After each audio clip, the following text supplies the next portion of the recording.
There's that, those personalities go into hip hop as well. Tell me about your love for Quasimoto. Oh, I mean, Quas is the turning point of me being like, okay, this is what I want to do now. It's dynamite music. It's dynamite music. Hey, can I buy them trees? You got the trees on you? You got any of that killer? Yeah, let me get that purple too. That purple. Man, Willie, don't stop tripping. I ain't got no change. This is my weed right here. Smoking on the trees at 100 degrees.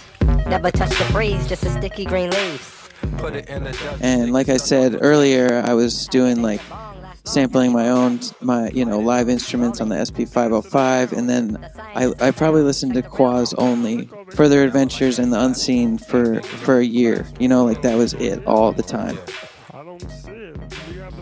And yeah, that was the point where I was like, you know what, I gotta do this. I gotta start. There's just, Madlib is obviously a genius.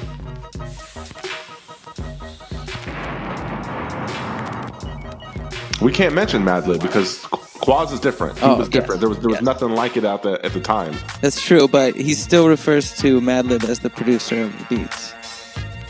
Really interesting. Yeah. So it wasn't an alter ego or a moniker. It was just like, this is just a different side of it. Yeah, it's supposed to be a totally different person, I'm pretty sure.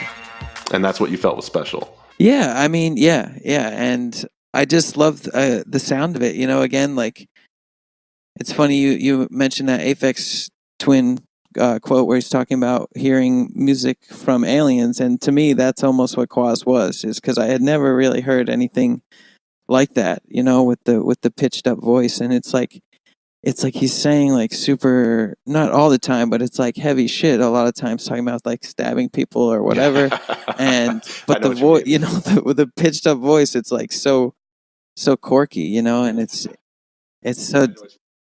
like so interesting. I love things like that, like where it's like they directly contrast each other, where they're working together, but they're in opposition directly. Yeah, I think if you start doing something new, the reason for doing it is because you haven't heard anyone else do it. So if you started doing something new today and it's the first experiment, you get excited because you haven't heard anything like that before. But if you release that on the internet tomorrow, then it would totally put you off continuing that experiment because people would hear it and then they would copy it and it wouldn't be new anymore. True. Yeah. Or maybe just the idea of having it out there, especially for me, like once I release something, like it's crazy how like, it's so weird. It's like a switch in my brain where like up to the release date, I'm listening to the project like a lot, like almost probably every day.